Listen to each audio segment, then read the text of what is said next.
اونٹنی پر بیٹھے گی، مکے پہنچے گی، طواف کرے گی، پھر یہاں سے واپس جائے گی 5-6-10 دن میں اپنے ملک میں واپس، اور اکیلے رات کا بھی سفر اور دن کا بھی سفر، اور اس عورت کو کوئی چھڑے گا نہیں۔ کہتے ہیں کہ میں نے دل میں کہا فَأَيْنَ دُعَارُ طَيْءٍ الَّذِي سَارُوا فِي الْبِلَادِ، میں نے دل میں سوچا اے اللہ کے نبی ایسا کیسے ہو سکتا ہے ایک عورت اکیلے ملک کی شام سے سفر کرے، خانہ کعبہ آئے، طواف کرے اور پھر یہاں سے چلی جائے، ایسا کیسے ہو جائے گا؟ اس کو کوئی چھیڑے نہیں، اس کو کوئی ٹچ نہ کرے، اس کا مال کوئی غصب نہ کرے، اس کی عزت و آبرو محفوظ رہے۔ فَأَيْنَ دُعَارُ طَيْءٍ الَّذِي سَارُوا فِي الْبِلَادِ، یہ قبیلے بنو دے کے گنڈے کہاں چلے جائیں گے، یہ بنو دے کے آباش کہاں چلے جائیں گے، یہ چھچورے کہاں چلے جائیں گے، جنہوں نے پوری سرزمین پر فساد پھیلا کے رکھا ہے، جو لٹیرے ہیں، جو کسی کو نہیں چھوڑتے، یہ کہاں چھپ جائیں گے، یہ کہاں چلے جائیں گے؟ حضرت علی کہتے ہیں یہ بات میں نے دل میں سوچی کہ یہ گنڈے کہاں چلے جائیں گے، لیکن اللہ کے رسول سے میں نے نہیں کہا، لیکن دل میں خیال آیا اللہ کے نبی کہہ رہے ایک عورت اکیلے آئے گی اور اس کا کچھ نہیں بگڑے گا، اور یہ گنڈے کہاں چلے جائیں گے، میں نے دل میں سوچا۔ اس کے بعد اللہ کے نبی نے فرمایا اے علی میرے بعد اگر تم زندہ رہے تو تم ایک اور چیز دیکھو گے، میرے بعد اللہ نے اگر تمہیں لمبی زندگی دی تو تم ایک اور چیز دیکھو گے کہ کسرا کے خزانے فتح ہو کر ہمارے ہاتھ لگیں گے، یعنی صحابہ کرام کے ہاتھ آ جائیں گے۔ کسرا ایران کا بادشاہ کسرا،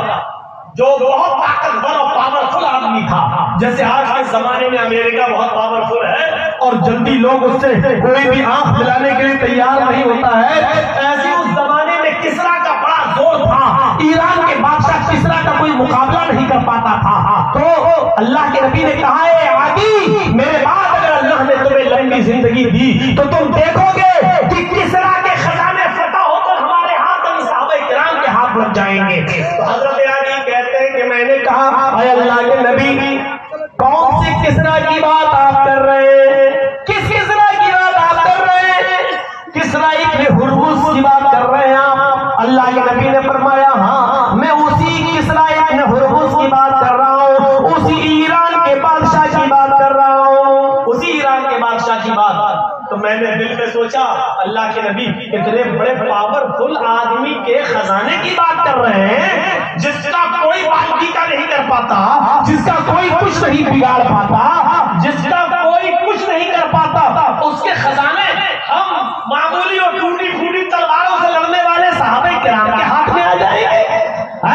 ان کی تلواروں کا کوئی مقابلہ نہیں، ان کی ڈھالوں کا کوئی مقابلہ نہیں، ان کے تیروں کمانوں کا کوئی مقابلہ نہیں، اور ہماری ٹوٹی ہوئی تلواریں ان کے خزانے کو فتح کر لیں گے۔ آپ نے فرمایا اے عادی میرے انتقال کے بعد اگر تمہیں اللہ نے لمبی زندگی دی تو تم تیسری چیز بھی دیکھو گے، اور وہ تیسری چیز یہ ہے کہ تم لوگوں کو دیکھو گے کہ کچھ لوگ اپنے ہاتھ میں اپنے گھروں سے اپنی مٹھی میں سونا اور چاندی لے کر نکلیں گے، اپنے گھروں سے سونا لے کے نکلیں گے، چاندی لے کے نکلیں گے، وہ گھر سے باہر آئیں گے، غریبوں کو تلاش کریں گے، غریبوں کو ڈھونڈیں گے، غریبوں کو تلاش کریں گے کہ میں سونا کسی غریب کو دے دوں، لیکن ان کے ہاتھ کا سونا کسی غریب کو نصیب نہیں ہوگا، کوئی غریب ہی نہیں ملے گا، وہ سونا غریبوں کو دینا چاہیں گے، لیکن جب لوٹیں گے تو کوئی لینے والا نہیں ہوگا، وہ سونا اپنا واپس اپنے گھر میں لے کے جائیں گے۔ لوگ اتنے امیر ہو چکے ہوں گے کہ سونا اور چاندی بھی قبول کرنے والے کوئی نہیں ملیں گے۔ حضرت عادی نے یہ پورا واقعہ بیان کیا اور کرنے کے بعد فرمایا کہ لوگوں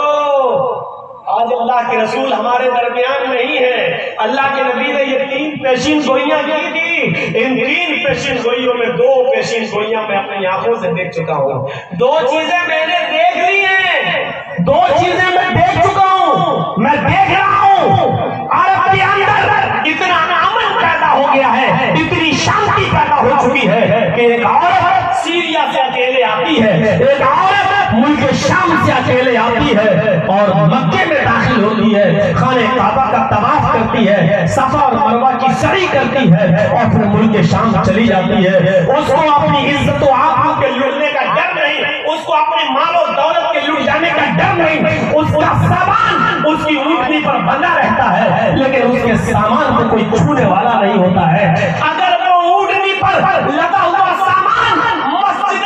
خانہ کعبہ کے باہر بھی اگر کھڑا کر دے اور اپنے اونٹنی کو باندھ دے تو وہ طواف کرنے کے بعد اور سعی کرنے کے بعد جب واپس جاتی ہے تو اپنی اونٹنی پر سامان کو ویسا ہی لگا ہوا دیکھتی ہے، وہ اکیلی آتی ہے اور اکیلے جاتی ہے، اس عورت کو کوئی چھیڑنے والا نہیں پیدا ہوا ہے، یہ سب مٹ چکا ہے، ختم ہو چکا ہے، قبیلے طے کے گنڈے پتہ نہیں کہاں چلے گئے، سب اسلام میں داخل ہو چکے ہیں، اور یہ امن اس لیے پیدا ہوا ہے، یہ امن اس لیے قائم ہوا ہے کیونکہ اللہ کے رسول نے عدل قائم کر دیا ہے، چور کے ہاتھ کاٹے گئے، زانی کو سنسار کیا گیا، اگر کسی نے کسی کو قتل کیا تو بدلے میں اس کو قتل کیا گیا، اگر کسی نے کسی کا ہاتھ توڑا تو بدلے میں اس کا بھی ہاتھ توڑا گیا، اگر کسی نے کسی کی آنکھ پھوڑی تو بدلے میں اس کی بھی آنکھ پھوڑی گئی۔ جب یہ عدل قائم ہوا تو پھر عرب کے اندر امن پیدا ہو گیا، شانتی پیدا ہو گئی، اس لیے اس عورت کو امن اور شانتی ملی کیونکہ عرب کے اندر عدل پیدا کر دیا تھا اللہ کے نبی نے۔ پہلی چیز تو میں دیکھ رہا ہوں کہ اب عورت اکیلے آتی ہے اور اکیلے جاتی ہے، اس کو کوئی چھیڑنے والا